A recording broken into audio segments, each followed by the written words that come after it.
안녕하세요. 사연 읽어주는 남녀입니다. 오늘도 와주셔서 감사드리며 오늘의 사연 시작하겠습니다. 5살 때 있었던 일이에요.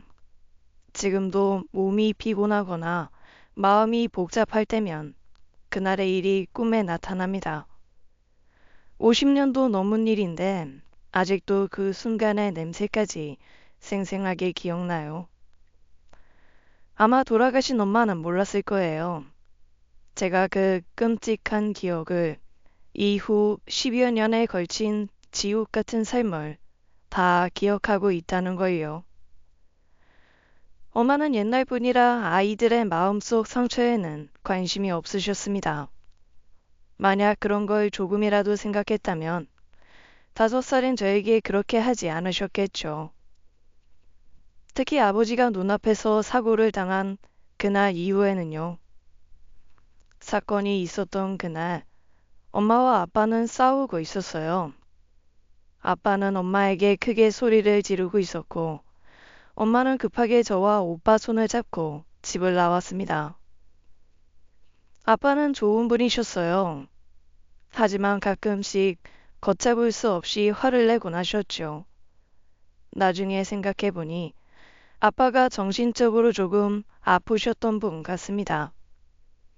아무튼 아빠가 화를 내면 엄마는 저희를 데리고 집을 나갔죠. 저는 아무것도 모르고 어리둥절했지만 저보다 6살 많은 오빠는 늘 뾰루퉁이 있었어요. 그날도 오빠는 집에 남겠다고 했지만 엄마가 억지로 오빠를 데리고 나왔습니다. 오빠를 달래려고 짜장면 먹으러 갔던 기억도 나요. 사건은 짜장면을 먹고 돌아오는 길에 일어났습니다. 평소라면 엄마가 저희를 데리고 집을 나갔을 때 아빠가 저희를 찾는 경우가 없었어요. 하지만 그날은 달랐어요. 아빠가 집 밖에까지 나와서는 저희를 부르고 계셨거든요. 저야 아빠가 반가워 신나게 아빠를 불렀죠. 엄마가 말렸지만 아빠는 저희를 보고 달려오셨어요. 그 순간 골목에서 큰 트럭이 튀어나왔고 아빠는 그 트럭에 치이고 말았습니다. 그 다음 기억은 마치 영화를 보는 것처럼 흐릿해요. 아빠는 트럭 아래 깔려 피투성이가 되었고 저는 아빠에게 달려가려 했습니다. 오빠가 저를 붙잡았지만 저는 계속 아빠에게 가려 했지요. 그렇게 저는 5살 때 눈앞에서 아빠를 잃었습니다. 그 충격으로 저는 한동안 말을 하지 않았대요. 그런 저를 보며 오빠는 속상해하며 화를 내기도 했죠. 엄마는 그저 이렇게 말씀하셨습니다. 시간 지나면 된다. 원래 어릴 때 기억은 금방 잊혀져. 괜찮다. 하지만 저는 그 이후로도 오랫동안 괜찮아지지 않았습니다. 게다가 아빠가 돌아가시고 1년도 되지 않아 엄마는 새 아빠라고 하며 어떤 아저씨를 데려왔거든요. 어린 마음에 돌아가신 아빠가 눈도 못 감으실 것 같다는 생각이 들 정도였어요. 엄마와 그 아저씨는 아주 친해 보였어요. 처음에 그 아저씨는 저와 오빠 눈치를 보았습니다. 그래서 엄마와 밖에서 데이트를 하곤 했죠. 하지만 시간이 지나면서 점점 집에 자주 오기 시작하더니 어느 날은 그 아저씨가 짐을 싸들고 아예 우리 집으로 들어왔습니다. 제가 딱 7살 생일을 하루 앞둔 날이었어요. 그때 아저씨가 말했죠. 내가 네 생일 선물이다. 오늘부터 아빠라고 불러.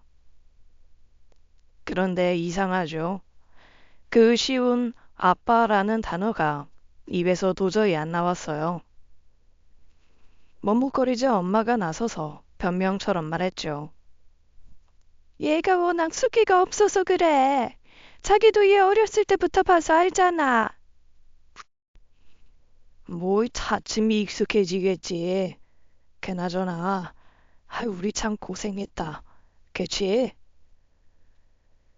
그때는 그 대화가 무슨 뜻인지 전혀 몰랐어요. 다만 아빠를 잃고 말까지 잃은 저에게 그들의 대화는 마치 화살처럼 마음에 박혔죠.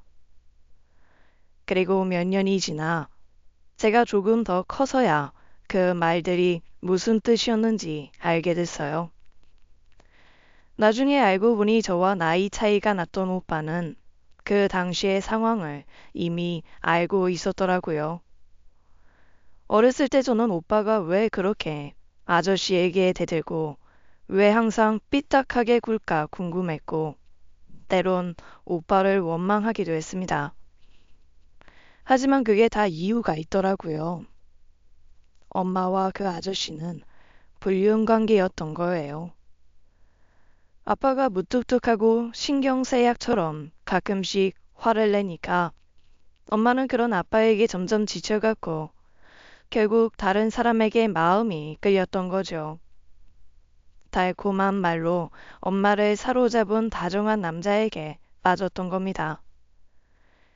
결국 아빠에게 그 사실이 들켰고 그날 큰 부부싸움 끝에 아빠가 돌아가신 거였어요.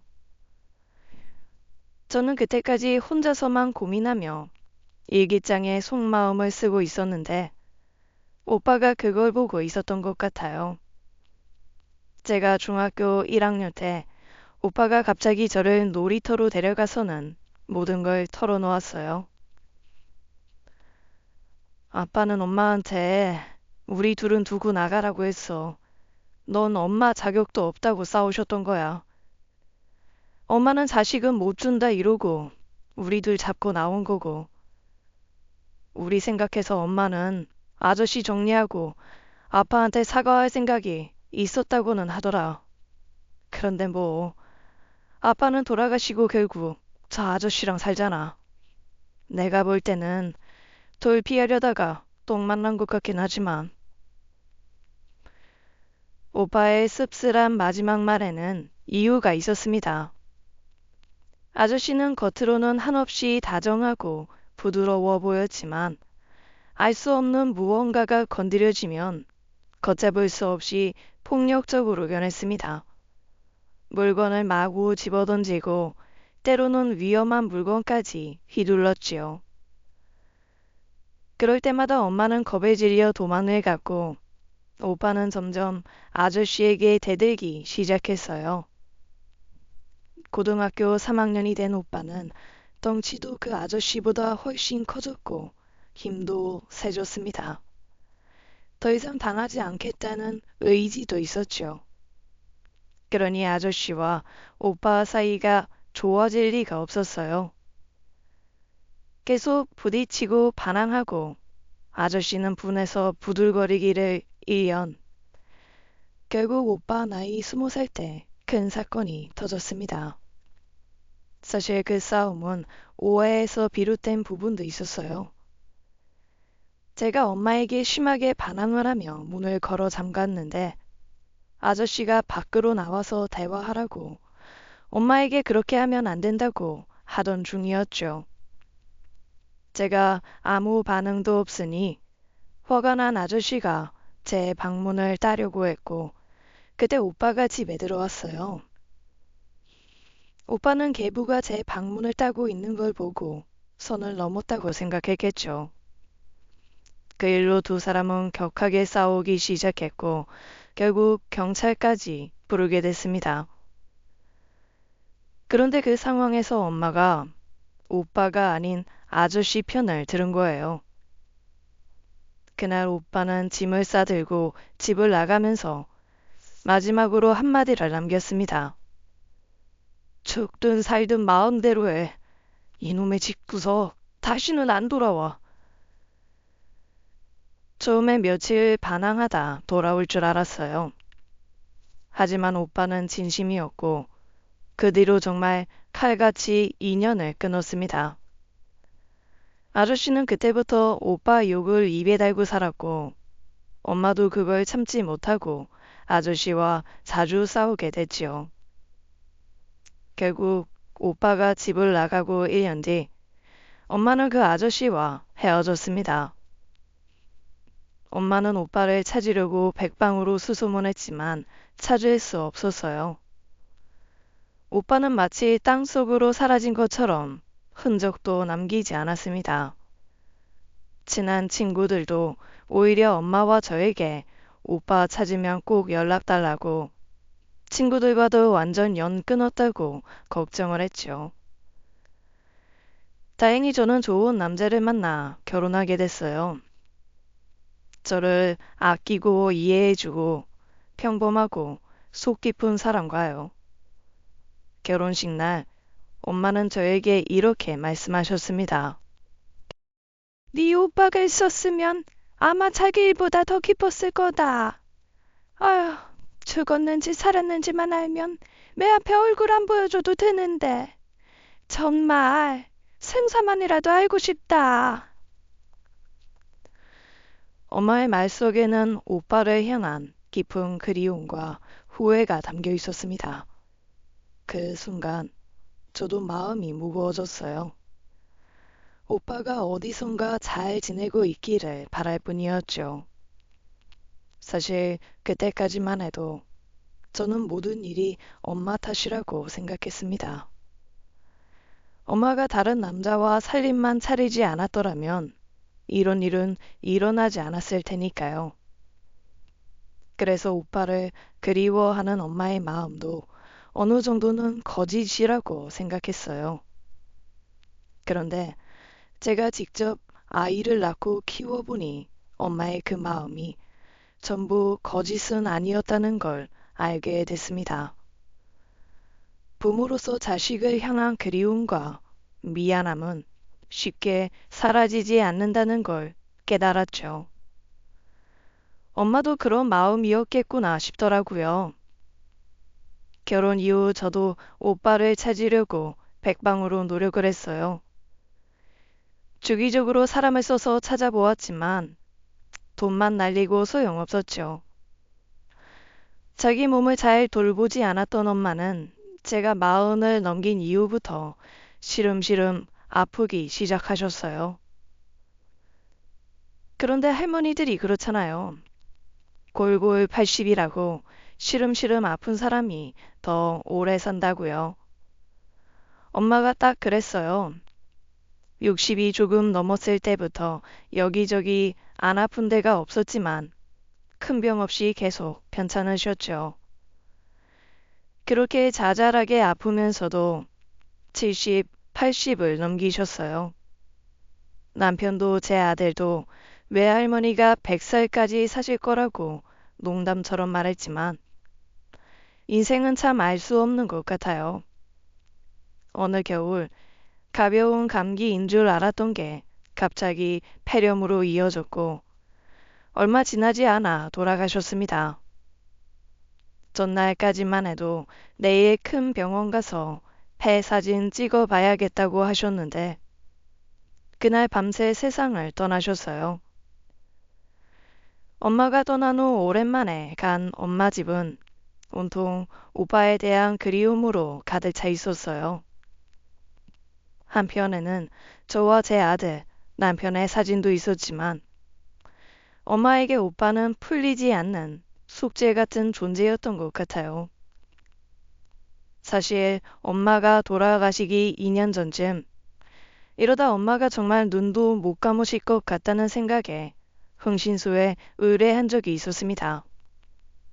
그 일로 아들과 저 사이에 갈등이 좀 생겼어요. 아들이 결혼할 생각하던 여자가 있었는데 아마 결혼식이나 신혼집 규모에 대한 요구가 있었던 모양이에요. 돈이 필요한 상황에서 저나 남편에게 기대고 싶었던 것 같아요. 하지만 남편은 그런 부분에서 아주 냉정한 사람입니다. 아들이 들어 누워 시위를 해도 남편은 그 배를 밟고 지나갈 사람이라 아들은 저에게 기대려고 했던 거죠. 그런데 제가 친정 엄마의 한을 풀어주겠다고 흥신소에 돈을 쓴다고 하니 아들이 펄펄 뛰었어요. 죽었는지 살았는지도 모를 사람을 찾겠다고 돈을 쓸데없이 쓴다고 난리를 치더라고요. 그 말을 듣고 순간 부하가 좀 났어요. 아니 말이야, 바른 말이지. 제가 제 돈 내 엄마한테 쓰겠다는데 왜 지가 열을 내요? 내 오빠를 찾겠다고 내 돈을 쓰겠다는 건데요. 그때 문득 아들이 제 돈을 은근히 자기 유산으로 생각하고 있었나 하는 괘씸한 생각까지 들었어요. 그래서 사실 처음엔 500에서 600만 원 정도만 쓸 생각이었는데 화가 나서 2천만 원을 과감하게 흥신소에 쏟아부었습니다. 남편도 놀라고 친정 엄마도 놀랐고 아들은 너무 충격을 받아 한동안 아무 말도 못하더라고요. 엄마, 그 2천이면 전셋집 사이즈가 바뀌는데 어떻게 그럴 수가 있어요? 내 돈 내가 쓰겠다는데 너야말로 왜 그래? 솔직히 마음은 불편했어요. 어느 부모가 아들한테 뭔가 아끼고 싶고 해주기 싫겠어요. 하지만 아들의 마음 댐댐이가 글러먹었잖아요. 저도 홧김에 2천만 원을 확 써버리긴 했지만 결국 그 돈은 쓸데없이 쓴 게 된 것도 사실입니다. 몇 달 뒤 흥신소에서 연락이 왔는데 그들도 정말 최선을 다했지만 오빠의 흔적을 찾지 못했다고 하더군요. 2천만 원이나 들여 들은 소식치곤 실망스러웠지만 그날 이후 엄마가 오빠에 대한 많은 집착을 내려놓으신 것도 사실입니다. 엄마는 그 사람들도 못 찾으면 오빠는 이미 세상에 없거나 외국에 나가서 다른 사람으로 살고 있을 거다 라고 하셨어요. 그렇게 오빠에 대한 집착을 버린 엄마는 급속도로 쇠약해지셨죠. 마치 오빠가 엄마의 마지막 생명줄이었던 것처럼 그걸 놓으면서 엄마는 점점 기운을 잃어갔습니다. 그리고 결국 2년을 시름시름 앓다가 돌아가셨습니다. 엄마의 장례식장에서 남편이 제 손을 꼭 잡고 이렇게 말했어요. 당신이 홧김에 흥신소 비용 쓰고 그런 건 나도 알아. 그런데 장모님 돌아가시고 나니 그거라도 한 게 마음의 위안이 되네 그려. 할 만큼 하고 애쓸 만큼 애썼으니 너무 속상해하고 자책하지 마소. 남편의 그 말을 듣고 저는 발인 때도 흘리지 않았던 눈물을 한없이 쏟아냈습니다. 사실 엄마가 돌아가시기 전에 마음고생이 좀 심했거든요. 아들 때문에도 그리고 결국 결혼한 며느리 때문에도 속이 뒤집어지는 일이 많았어요. 흥신소 비용 때문만은 아니겠지만 결혼을 1년 미뤄서 한 아들은 그 모든 원망을 저에게 돌렸습니다. 며느리라고 뭐가 다르겠어요. 제 속으로 낳은 아들도 그러는데 며느리가 효부일 거라는 기대는 정말 어불성설이었죠. 사실 며느리와의 관계는 결혼을 준비할 때부터 좀 대면대면했어요. 보통 상견례 자리에서는 시부모가 마음에 안 들어도 생글생글 웃으며 예의를 지키잖아요. 그게 어떻게 보면 사회생활하는 요령이고 기본 성품이 드러나는 부분 아니겠습니까? 그런데 우리 며느리는 상견례 내내 고개를 외로 끄고 밥알만 세고 있더라고요. 정말 어이가 없었죠. 더 기막힌 건 아들이었습니다. 말끝마다 우리 애기가 마음의 상처를 받아 그렇다며 며느리를 감싸는 거예요. 그 순간 사돈 내외가 안절부절 못하는 모습만 아니었으면 아들 등짝 한 대 쳤을 겁니다. 그날 상견례에서 저는 어느 정도 며느리에 대한 기대를 내려놨어요. 자기 친엄마도 손을 못 대는 상황에서 내가 뭘 할 수 있을까 싶었죠. 나중에 알고 보니 사부인도 그럴 만한 이유가 있더라고요. 나중에 결혼 후 알게 된 사실인데 사부인이 친엄마가 아니었더라고요. 그것도 애들 결혼 초에 일어난 사건이 아니었으면 모를 뻔했어요. 보통 신혼여행을 다녀오면 친정에 먼저 인사 가잖아요. 그때 이것저것 챙겨오곤 하는데 사실 저희는 그런 거 하지 말자고 했습니다. 결혼식도 며느리가 원했던 대로 인당 식대 20만 원짜리로 못하고 10만 원대에서 했다고 내내 뾰로통에 있었으니 이바지 같은 건 기대하지도 않았죠. 줄 것도 없으니 바랄 것도 없다고 생각하고 마음을 놓았어요. 내 아들이 아니라 이제는 며느리의 남편이자 다른 집의 다장이라고 생각하기로 했습니다. 그런데 신혼여행에서 돌아온 아들 부부가 인사도 오지 않는 거예요. 공항에서 전화 한 통 없길래 피곤하겠거니 했지만 하루 이틀이 지나도 연락이 없으니 걱정이 되더라고요. 다녀왔다, 나중에 전화하겠다 정도만 하면 되잖아요. 아들 전화는 꺼져 있고 더 답답한 건 저희 부부가 며느리 전화번호를 모른다는 겁니다. 며느리가 시부모와 전화나 문자 주고받는 게 싫다며 아예 안 알려줬거든요.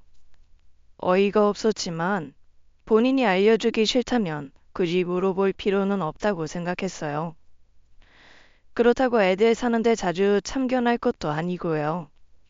하지만 가족인데 비상 연락망 정도는 있어야 하지 않나 싶기도 했죠. 그래도 일이 커질까봐 그냥 가만히 있었어요. 그렇다 보니 애들이 신혼여행에서 돌아온 건지 무슨 사고라도 난 건지 알 길이 없었어요. 결국 불안한 마음에 사부인에게 전화를 했습니다. 그런데 사부인이 너무 놀라며 말을 더듬더군요. 알고 보니 애들이 신혼여행지에서 크게 싸워서 도착하자마자 각자 표를 끊고 이틀 만에 다시 돌아왔다는 거예요. 며느리는 이혼한다고 난리를 피우며 며칠 동안 친정에 있었고 아들은 신혼집에서 고집을 부리며 버티고 있었다고 하더군요. 사부인도 딸의 고집을 꺾지 못해 손을 놓고 있었다는데 또 자기네들끼리 화해라도 했는지 갑자기 좋아 죽더래요. 아휴, 제 속으로 나은 거 아니라고 오냐오냐만 했더니 아주 제멋대로입니다. 제가 면목이 없습니다. 네? 속으로 나은 게 아니라뇨? 모르셨어요? 사부인이 몹시 당황하며 어쩔 줄 몰라 하시더니 저에게 만나자고 하더라고요. 솔직히 저는 며느리가 친딸이건 아니건 상관없어요. 이미 결혼을 했고 아들이 그 사실을 알면서도 말을 안 했을 수도 있겠죠. 그런데 사부인이 마치 큰 죄라도 지은 것처럼 안절부절 못하길래 일단 만나기로 했습니다. 그리고 그 만남에서 며느리의 실체, 아니 본래 성격을 알게 되었어요. 사부인이 이야기하기를 며느리가 중학교 3학년 때 친엄마와 사별하고 바깥사돈과 중매로 만나 결혼을 했다고 하더군요. 처음에 며느리가 안사돈에게 적대적이길래 친엄마와 사이가 아주 좋았나 싶었는데 그것도 아니었다고 합니다. 그냥 성격 자체가 까다롭고 제멋대로였던 거예요. 사부인도 저에게 솔직히 말씀하시더라고요. 제가 정말 많이 가르치고 다듬어서 시집을 보냈어야 하는데 면목이 없습니다. 그래도 결혼하면 좀 달라지려니 막연하게 생각했었는데 그것도 제 불찰입니다. 제가 안 그래도 시댁 어르신들 걱정하시니까 바로 전화드리라고 했는데 아유, 제가 방금 통화를 해보니 둘이 신혼여행을 다시 갔다네요. 네? 신혼여행을 다시 갔다고요? 저는 너무 놀라 입을 떡 벌리고 말았습니다.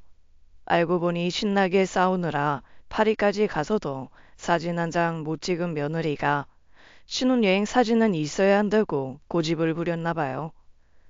그러니 이 멍청한 아들놈이 또 그 말을 들어주겠다고 휴가를 연장하고 똑같은 코스로 파리를 다시 간 겁니다.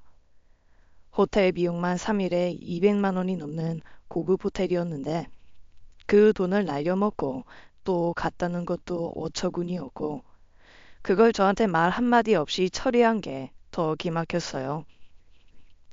그제야 왜 아들 전화가 계속 꺼져 있었는지 알겠더라고요. 거짓말할 핑계를 찾느라 정신이 없었겠죠. 속이 뒤집어져서 남편에게 하소연했는데 남편이 뭐라 하는 줄 아세요? 장가 갔으니 신경 끄라는 거예요. 이 사람이 아빠 맞나 싶을 정도로 무심하게 말하는 남편을 보니 확 지어받고 싶더라고요. 하지만 제가 뭐라고 말해봐야 소용이 없을 것 같아서 신혼여행 사건은 그냥 묻기로 했어요. 며칠 뒤 아들이 겨우 연락을 하더니 변명 아닌 변명을 늘어놓더라고요. 저는 딱 잘라서 그래서 올 건지 안 올 건지만 말하라고 했죠. 아들은 제가 꼬치꼬치 캐물을 줄 알았다가 쉽게 넘어가니 반색을 하며 이러는 겁니다. 하야마, 안 그래도 할 말 있는데 오늘 저녁에 갈게요. 그렇게 아들 부부는 자기들 편한 날짜에 불쑥 집으로 찾아왔습니다. 결혼한 지 한 달이 다 되어서야 처음으로 본가에 온 거였죠. 솔직히 저는 며느리가 민망한 얼굴이라도 하거나 죄송하다는 말이라도 할 줄 알았어요. 그런데 그것도 제 욕심이었나 보더라고요. 와서는 셀쭉하게 고개만 한번 숙이더니 거실 구석에 가서 툭 앉아버리대요. 아들은 제 눈치만 살살 보면서 어적거리다가 남편이 눈짓을 하니까 그제야 며느리가 와서 말하더라고요. 어머님, 뭐 좀 도와드릴까요? 제가 솜씨가 없어서 방해만 될 것 같기는 한데. 아니다. 가서 쉬어라.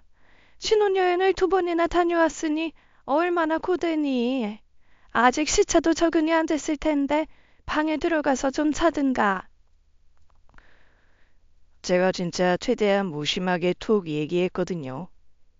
그러자 아들과 며느리 얼굴이 순식간에 볼만하게 변하더군요. 뭐라 변명할 거리도 찾지 못한 채 당황한 기색이 역력했어요. 저는 모른 척 부엌 일만 계속했고 남편은 못 들은 척 거실에서 책만 보고 있었습니다.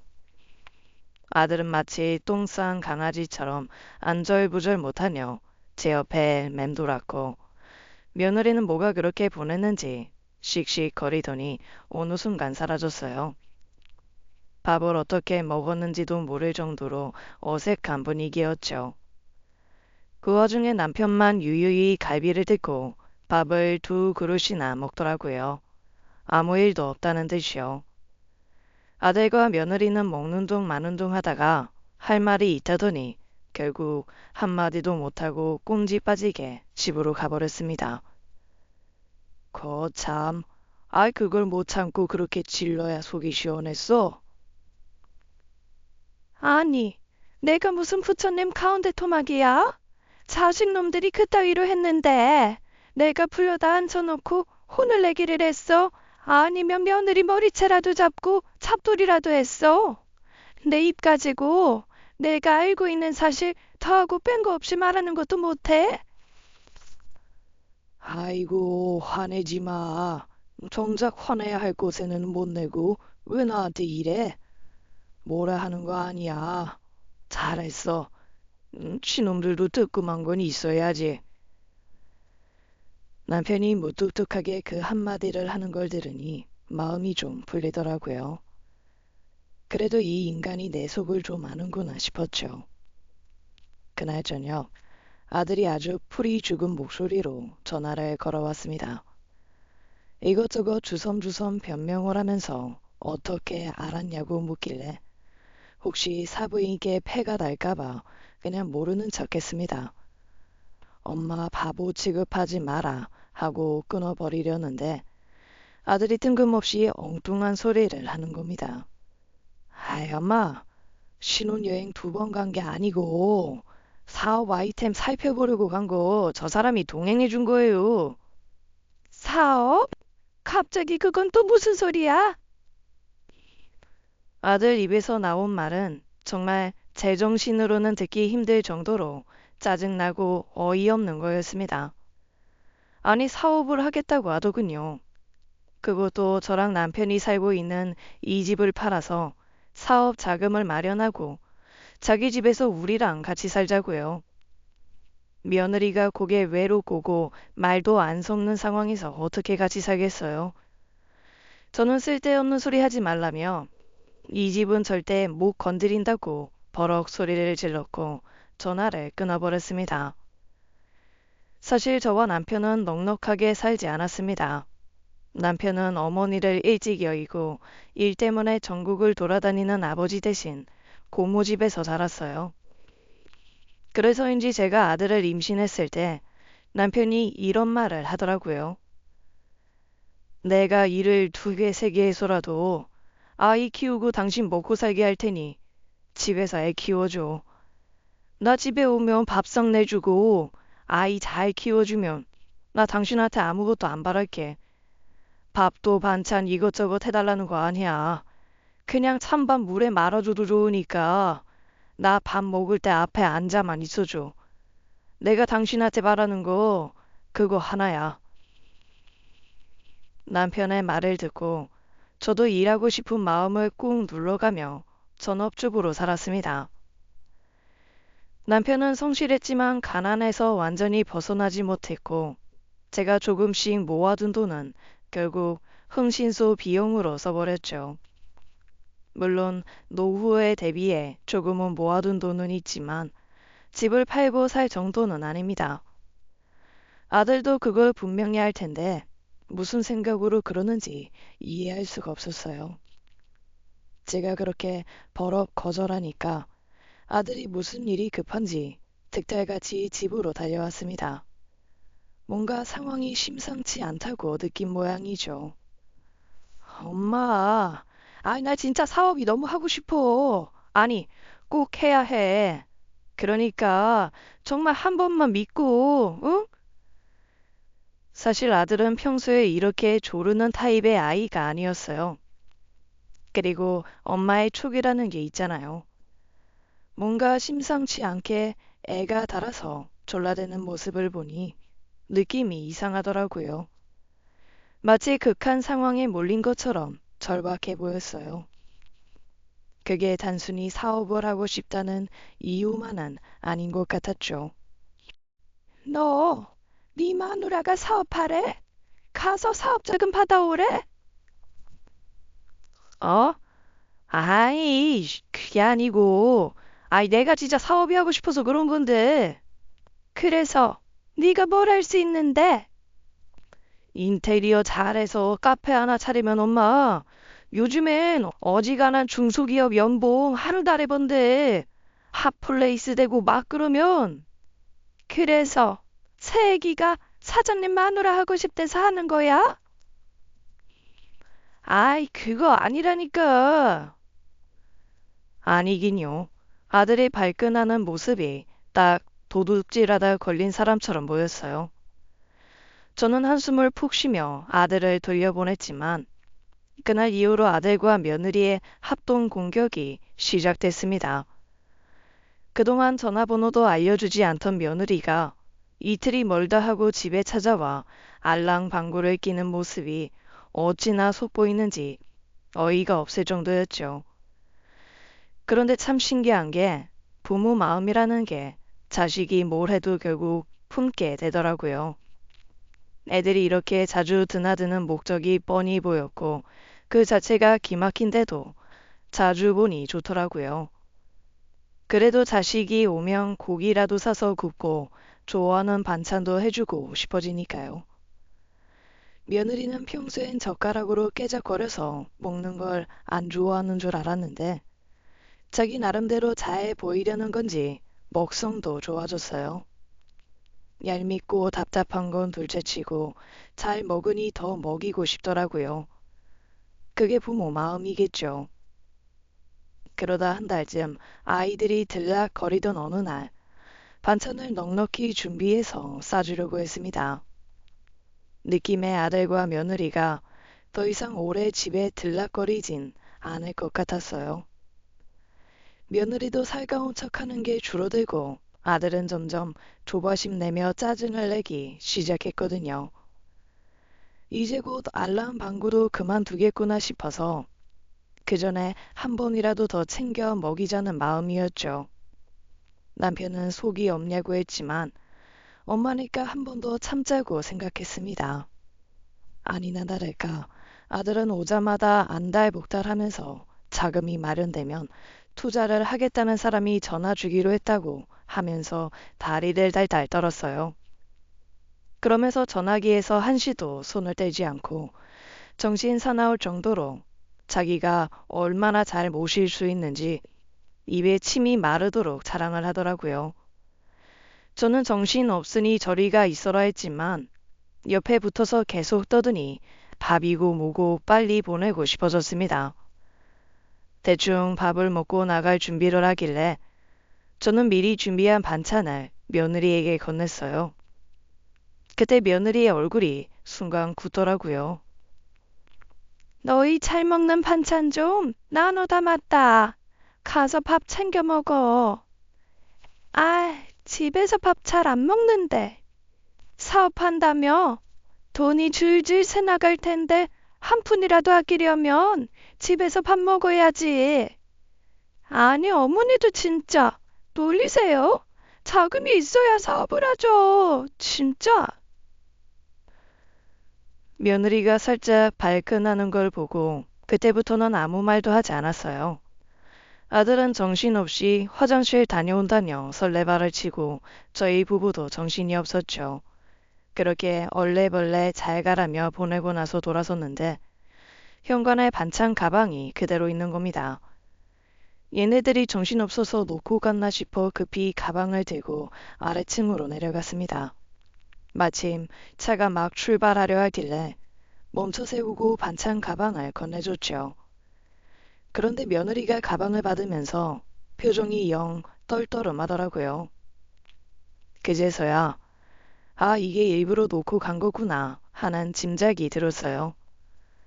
줘봐야 제대로 먹지도 않을 걸 내가 애써서 쓸데없는 짓을 했구나 싶으니 마음이 아팠지만 어쩌겠어요. 남편도 비슷한 걸 느꼈는지 올라오는 내내 한숨을 푹푹 쉬더군요. 집에 돌아와서 보니 아들이 전화기를 두고 간 걸 발견했어요. 하루 종일 그렇게 손에서 놓지 않고 안절부절 못하더니 결국 정신없이 두고 간 거죠.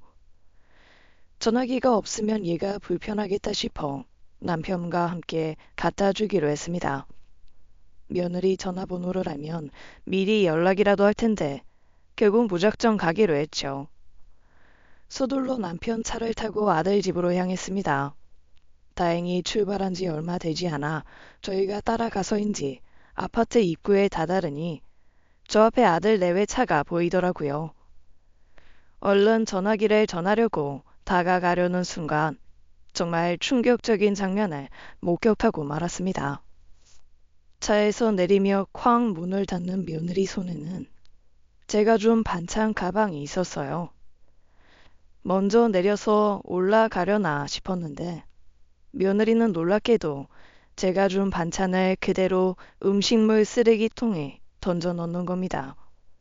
통째로 반찬통도 가방도 귀찮다는 듯 확확 던져버리더라고요. 그 모습을 보고 너무 놀라 저는 그 자리에 털썩 주저앉았습니다. 늘 조용하던 남편도 그 순간 크게 소리를 질렀습니다. 너 지금 뭐 하는 짓이야? 정말 처음이었어요. 며느리 얼굴이 하얗게 질리는 모습을 본 게요. 아버님, 그러니까 그게 지금 보신 건 그러니까. 너 진짜 이 정도밖에 안 되는 애였냐? 이딴 짓을 하면서도 나한테 아버님이라는 말이 나와. 아빠. 자기 마누라 뒷공무니를 졸졸 쫓아다니는 못난 아들놈이 어느새 나와 자기 마누라 옆에 서더라고요. 진짜 한 쌍의 바퀴벌레가 따로 없었습니다. 저딴 것을 낳고 내가 미역국을 먹었으니 내가 제일 얼빠진 인간이다 싶더라고요. 넌 이 와중에 그래? 음식물이랑 그릇이랑 분리해서 버리는 마지막 양심도 없더라.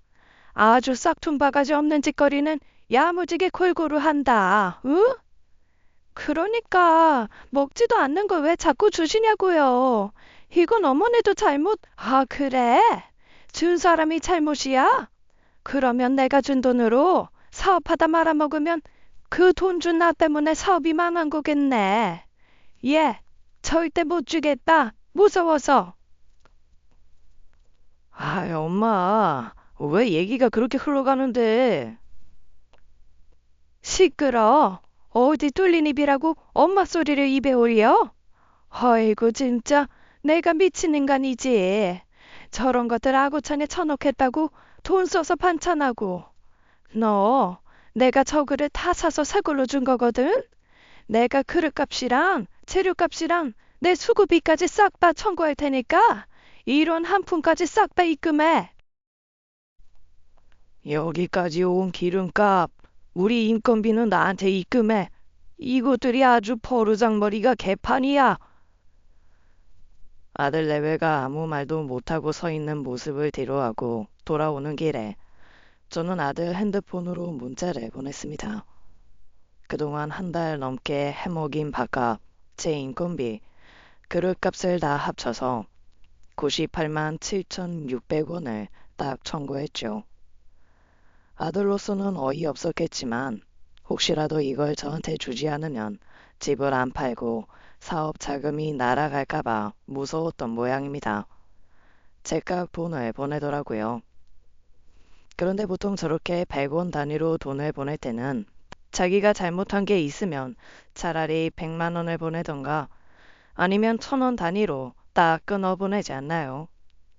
그런데 아들은 정말 딱 98만 7,600원을 정확하게 보내더군요.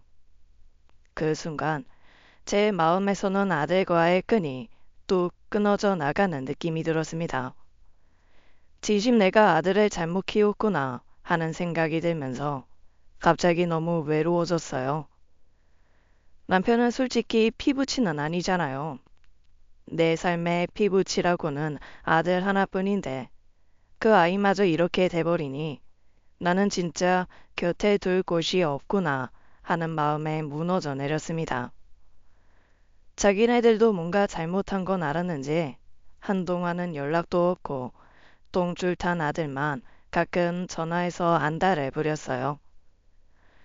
저는 그런 전화를 그냥 무시하며 지내고 있었죠. 그러던 어느 날 모르는 번호로 전화가 왔습니다. 처음에는 요즘 스팸 전화가 많으니 그저 그런 전화겠거니 하고 무시했어요. 그런데 몇 번을 무시한 후에 온 문자를 보고 저는 너무 놀라서 신발도 제대로 신지 못하고 뛰쳐나갔습니다. 놀란 제 앞에 그동안 눈에 선하던 한 사람이 울먹이면서 있었습니다. 미친 사람처럼 뛰쳐나간 저를 따라 나온 남편이 저한테 계속 무슨 일이냐고 물었고 제 앞에 서 있는 사람과 저를 번갈아 보며 의심의 눈초리를 거두지 않았습니다. 하지만 저는 아무것도 신경 쓸 수 없었어요. 그 사람에게 팔을 뻗었고 그 순간 저도 모르게 오열이 터져 나왔습니다. 오빠! 오빠! 어디 갔다가 이제 온 거야? 오빠! 오빠! 미안하다. 오빠가 미안해. 너무 늦게 왔어. 오빠가 잘못했다. 아유, 오빠라니? 오빠라니? 여보, 우리 오빠야. 어렸을 때 집 떠난 우리 오빠. 아이고, 오빠. 엄마가 오빠를 얼마나 기다렸는데. 이 야속한 인간아. 지금까지 어디서 뭐하고 산 거야? 왜 살아있으면서 한 번도 연락도 않고 대체 어디 숨어 있었길래 찾을 수도 없고. 미안하다. 하루하루 그냥 죽어라 살다 보니 그렇게 됐어. 오빠가 잘못했다. 지금이라도 오빠가 지금부터라도 잘할게. 오빠는 제 손을 꼭 잡고 있었고 남편은 조용히 자리를 비켜주었습니다. 저는 오빠를 보자마자 울먹이며 물었어요. 오빠, 어떻게 살았어? 어? 어떻게 날 찾았어? 그동안 어떻게 지냈는지, 무슨 일이 있었는지 수많은 궁금증이 한꺼번에 터져 나왔습니다. 오빠는 잠시 말을 잇지 못하더니 천천히 이야기를 시작했죠. 20살에 다들 성인이라고 하지만 너도 애 키워봐서 알잖냐. 몸만 어른이지 속에는 여전히 불뚝거리는 아이가 살고 있는 거. 엄마랑 사는 그 남자가 죽기보다 싫어서 뛰쳐나오고 몇 번이나 돌아가려고 했다. 그런데 그게 하루 이틀 미루니 한 주, 두 주가 되고 그게 한두 달이 되더라고. 결국에는 1년이 되고 10년이 되면서 점점 핑계만 생기더라. 아니, 아무리 그래도 그렇지. 숨으려고 찾점한 사람도 흥실 줬으면 다 찾던데. 오빠는 도대체 어떻게 흔적도 없었어. 엄마 돌아가시는 날까지 오빠 찾겠다고 돈도 많이 쓰고 흥신소도 썼어. 오빠랑 비슷한 사람이 있다는 얘기만 들으면 어디든 쫓아가셨다고. 마지막까지 오빠 보고 싶다고 하셨어. 그 한을 품고. 오빠는 제 말을 듣고 한동안 아무 말도 못하고 고개를 푹 숙였습니다. 어깨를 들썩이며 한참을 울더라고요. 그 다음에 오빠가 해준 얘기는 참 파란만장했습니다. 오빠도 고생을 엄청 많이 했더라고요. 20살 남자가 혼자 무슨 일을 많이 할 수 있었겠습니까? 처음 2년간은 전국을 떠돌며 건설 현장에서 일을 했답니다. 어리다고 무시하는 사람도 있었고 반면에 어린 나이에 일하는 걸 신통하게 봐주며 아껴주시는 어르신들도 있었다고 했어요. 그렇게 2년 동안 전국을 돌며 일하다 보니 이제는 어디로 가야 할지 막막해졌을 때 몇 번 마주쳤던 현장 감독님이 오빠에게 진지하게 말했답니다. 아이, 눈 앞만 보면 돈 버는 게 맞지. 그런데 가난한 사람들이 마지막 부딪히는 벽이 뭔지 알아? 바로 지치는 거야. 배우지 않고 노력하지 않으면 내가 처한 환경에서 벗어나는 게 어려워. 우리야 이제 벗어나는 것보다 지금 있는 데서 버티는 나이가 되었지만, 아니, 넌 다르잖아. 공부해. 오빠는 그 현장 감독님이 진지하게 소주 한 잔을 따라주며 해준 그 말에 마음이 크게 울렸다고 했어요. 하지만 당장 돈을 벌지 않으면 살 수 있는 방법이 없어서 선뜻 결심을 못하고 있던 그때 귀인을 만나게 된 겁니다. 현장 감독님이 평소에 오빠를 칭찬하면서 밑밥을 좀 깔아두셨던 모양이더라고요. 건설사에서 현장직 일부를 대상으로 장학 지원 제도를 만들게 있었는데 오빠가 그 제도에 합격한 거였어요. 회사에 지원해준 돈으로 학교를 다니고 회사 기숙사에서 숙식을 해결하면서 공부를 시작했답니다. 그리고 학교 내 다양한 장학금을 받아가며 결국 유학까지 가게 된 거죠. 내가 미국에 무슨 연고가 있었겠어. 무작정 기회를 찾아갔는데 처음 몇 년은 정말 힘들었지. 공부하겠다고 갔지만 접시 닦고 세탁소에서 다리미질만 하며 살았거든. 그러다 그 지역 교회에서 후원을 받게 됐어.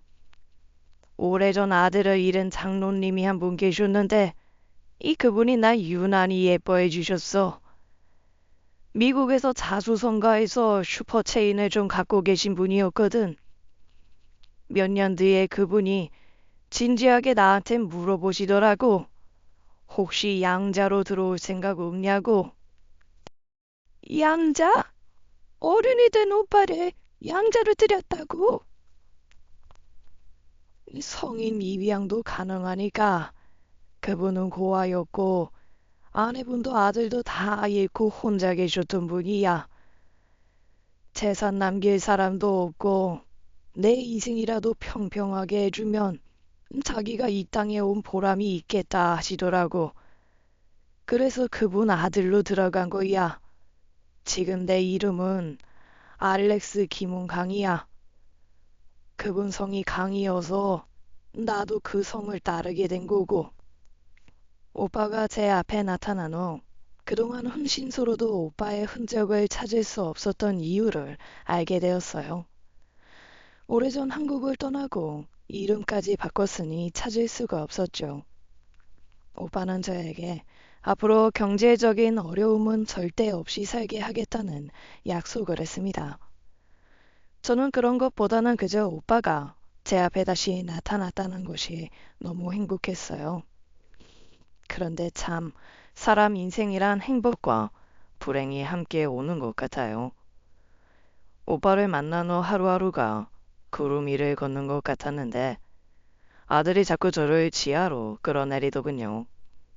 사업 자금을 달라고 조르던 아들이 결국 그게 안 되니까 자기 깐에는 배수진을 친다며 회사를 때려치웠어요. 저랑 남편이 뭐라고 하자 오히려 적반하장으로 짜증을 내기 시작했습니다. 엄마, 아빠가 이기적으로 구신 바람에 다 꼬인 거잖아요. 저 사업한다고 회사에서 휴가도 많이 쓰고 땡겼을 거 다 땡겼었는데 아이 그러니까 저한테 왜 이런 시련을 주시냐고요. 왜? 너 지금 뭘 잘했다고 큰 소리야? 우리는 처음부터 안 된다고 분명히 말했잖아. 그런데 제 아들놈보다 며느리가 한술 더 뜨더라고요. 며느리가 셀쭉하게 가만히 있다가 혼잣말처럼 들으라는 듯 말하더군요. 아유, 고슴도치도 지 자식은 이쁘다고 하고 자식 이기는 부모 없다는데 참 대단들 하시네. 그 말을 듣는 순간 속에서 또 확 열이 오르더라고요. 하지만 저는 최대한 조근조근하게 말했어요. 넌 좀 빠져줄래? 제가 왜요? 아니, 그깟 반찬 때문에 아직도 꿈에 계신 거예요? 어른이 좀 이해도 하고, 그러는 너는 어른 아니고, 속 좁은 시부모 이해도 좀 하고, 아들 가르치려는 부모 마음도 좀 이해하고 그럴 수 없니? 어머니, 지금 그게 중요한 게, 너는 왜 항상 나랑 중요한 게 다를까? 그래서 너랑 나랑 사는 인생이 다른가 보다. 그치? 난 이게 중요하니까 참견하지 말래? 아, 진짜. 그리고 내 앞에서 그렇게 어이없다는 듯 한숨 쉬지 마. 재수없어. 그 한숨에 폭탄 날아가서 네 남편이 팍폭하게 되는 거야. 아, 어른인 네가 이해해라. 내가 요즘에 늙어서 그런지 말이 걸러지지를 않네. 며느리가 제 말을 듣고 얼굴이 하얗게 변했다가 뻘겋게 달아오르는 모습이 아주 난리였습니다. 하지만 저는 신경 쓰지 않고 제 할 일만 했어요. 이후로도 며느리는 대놓고 말하지는 않지만 혼잣말처럼 불만을 툭툭 내뱉곤 했습니다. 그럴 때마다 저도 지지 않고 맞받아쳤죠.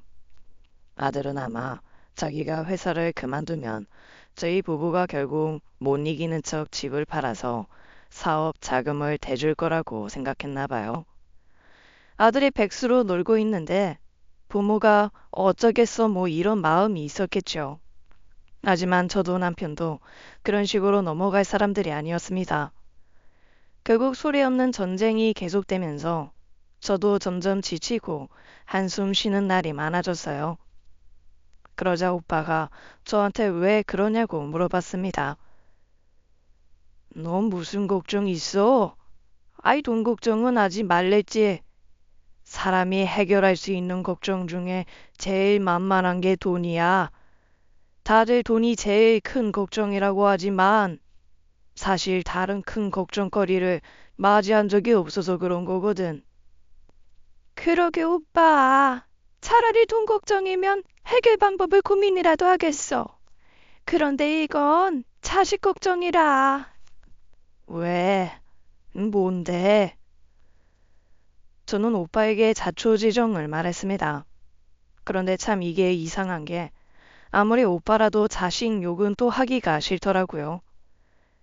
그래서 애둘러 대충 말을 했는데 눈치 빠른 오빠는 이미 상황을 다 알아챈 듯 했습니다. 내가 취직 자리 하나 마련해 놓을 테니까 거기서 일하라고 해. 조건 좋은 회사이니 싫어하지는 않을 거야. 그리고 낙타산으로 들어가는 거라 계약직에 비정규직으로밖에 못 들어가지만 노력하면 길은 있을 테니. 오빠의 말에 저는 미안하면서도 정말 고마웠어요. 남편에게도 말했더니 남편도 감사하다며 기뻐하더군요.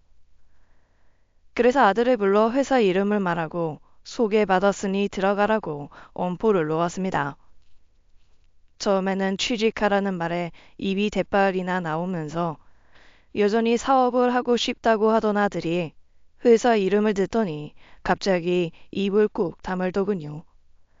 오빠 말대로 요즘 젊은 사람들이 선호하는 회사였나 봅니다.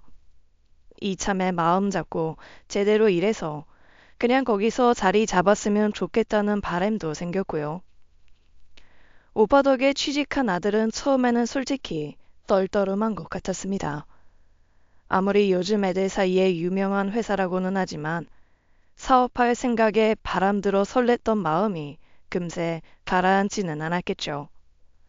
그런데 그것도 점점 시간이 지나면서 나아지더라고요. 자세하게는 말하지 않았지만 예전에 다니던 회사보다 급여도 1.5배 정도 높아졌다 했습니다. 회사 복지도 좋고 매주 금요일은 또 4시면 퇴근을 시킨다네요. 가족들이랑 시간을 보내는 시간으로 정해져 있다고 하더라고요. 본인이 조금만 노력하면 승진도 할 수 있고 일도 재미있는 모양이었습니다. 그래도 말끝마다 자기는 사업 체질이라며 한 번씩 미련은 부리더라고요. 어차피 자기는 자금 좀 모이고 경력 더 쌓으면 나와서 사업할 거라고 승진도 필요 없다고 뻐기는데 제 눈에는 보였습니다. 평생 성실해 본 적이 없는 놈이 자꾸 스스로한테 핑계대는 게 말이죠. 저놈이 얼른 마음을 잡아야 할 텐데 라는 생각을 했지만 품 안의 자식이라 대놓고 끌고 가지는 못하겠더라고요. 그런데 점점 시간이 지나면서 아들도 변해가기는 했습니다. 하긴 당장 매달 꼬박꼬박 돈 꽂히고 번듯하게 양복 입고 다니면서 명함 돌미면 다들 오호하는 눈치로 보는데 지가 안 바뀌고 백이겠어요. 소위 완장이 생기고 나니 사업에 대한 의지도 서서히 꺾이는 게 보였습니다. 그런데 문제는 그때부터였습니다. 아이, 엄마. 엄마는 사람이 대체 왜 그래? 뭐?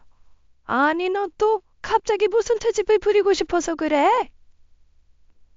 아이, 트집이 아니고, 엄마는 대체 아들이 잘 되기를 바라는 사람이기는 해? 아닌 밤중에 홍두깨도 아니고, 이건 또 무슨 신종 개소리인가 싶었습니다. 제가 멍하게 보고 있자니 아들이 주절주절 말을 하는데, 와, 진짜 이놈 정말 사람이 아니구나 싶더라고요. 급작스레 나타난 삼촌 덕에 취직을 한 건 고마운데 좀 더 좋은 조건이 아니라는 것에 불만을 하기 시작한 거였죠. 저한테 좀 더 좋은 자리, 소위 임원이나 관리직에 가까운 자리로 옮기게끔 힘써달라는 거 아니겠어요? 그런데 그런 자리는 상식적으로 청탁으로 되는 게 아니라 본인의 실력으로 치열하게 해야 하는 거잖아요. 혹 그런 자리를 마련할 수 있을 만큼 오빠의 영향력이 있다 하더라도 제가 부탁을 하면 안 되는 거죠. 오빠에게 피해를 주고 싶지는 않았으니까요. 하지만 제 아들 생각보다 더 많이 찌질하더라고요. 제가 꿈쩍도 안 하고 들은 척도 하지 않으니 그 다음부터는 아주 못된 성질을 부리기 시작했습니다. 일단 퇴근하고 자기 집 가서 밥 먹어야 하는 놈이 꼬박 저한테 와서 밥 내놓으라고 하대요. 엄마가 집에서 하는 게 뭐 있어. 아들 밥이라도 차려줘. 나 지금 받는 월급으로는 마누라한테 나치 서지를 않아서 밥 해달라는 말도 못하겠어. 미안해서. 아이, 그러니까 엄마가 아들 밥이나 좀 해. 사실 아들 놈 밥 해먹이는 게 뭐 어렵겠습니까? 그런데 이건 심보가 못돼 먹었지 않습니까? 밥은커녕 물 한 잔도 주기 싫었습니다. 너 나한테 맡겨둔 밥 있어? 가서 네 마누라한테 해달라고 해. 걔가 요즘 날 남편 취급이 나는 줄 알아? 엄마처럼 유세떨 형제도 난 없다고. 나 혼자 고군분투 애써야. 그때였습니다. 어디선가 진짜 청동벼락 같은 일갈이 터졌습니다. 오빠였어요. 이 버르장머리 없는 놈이 엄마한테 지금 무슨 개소리를 짓거리는 거야? 저도 아들도 깜짝 놀랐습니다. 저희 오빠 늙어서 다 사라졌을 줄 알았는데 카리스마 살아있더라고요. 그 옛날 엄마랑 살던 아저씨가 저한테 치근거리는 것 같은 느낌이 있을 때 덤벼들던 그 눈빛이 그대로 살아있더라고요. 아들은 너무 놀라 입을 쩍 벌리고 아무 말도 못했습니다. 오빠 옆에는 남편이 서 있었어요. 아마 밖에서 만나 술 한잔 하다가 같이 들어오는 길이었던 모양이었습니다. 아이, 저기, 삼촌, 지금 말은 그러니까 오해가. 오해? 이 자식이 진짜 밥 해내라고 강짜 부리는 것보다 내가 다 들었는데 어디서 거짓말이야? 그리고 너 2만짜리 달라고 네 엄마 들들 볶는다며?